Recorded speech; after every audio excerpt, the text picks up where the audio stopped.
Voilà, voilà, on dit la Guinée est un paradis. Oui, bien sûr, un paradis pour qui?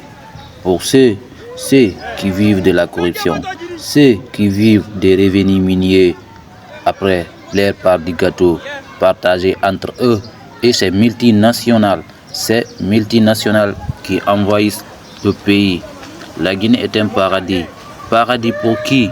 Pour ceux qui règnent par la force, règnent par les armes, qui dilapident les revenus de l'État. La Guinée est un paradis pour Mamadi Doumbouya et tous ceux qui le soutiennent. La Guinée n'est pas un paradis pour le Guinéen lambda, ce Guinéen qui est celui du bas peuple. Et si dans un pays, la loi ne règne pas, c'est la force. Celui qui a les armes qui règne. C'est lui le plus fort qui règne. Tout ça par la faute de l'Occident.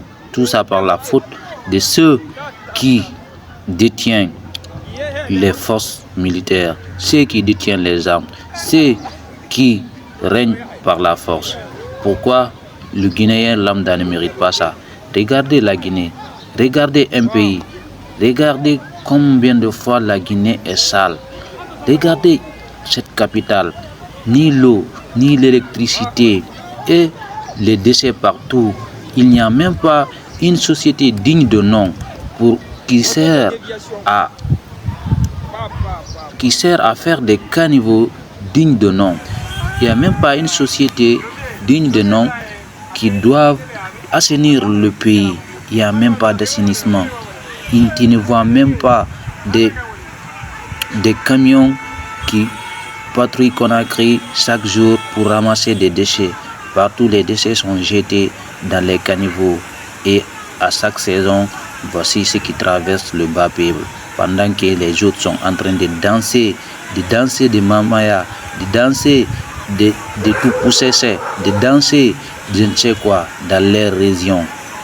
Ces ministres corrompus, un président qui est à la merci des multinationales, à la merci des pays occidentaux riches qui envahissent et qui viennent après créer droits de l'homme, qui vient après créer, qu'il vient pour nous enseigner c'est quoi le vivre ensemble. Pourquoi cette manière de mener? Pourquoi cette façon de faire les choses? Après, tous ces jeunes qui prennent la route pour essayer de traverser, de vendre leur âme et traverser la mer, rejoindre l'Occident, une fois là-bas, on les rapatrie encore. Qu'est-ce qu'on a fait pour mériter ça?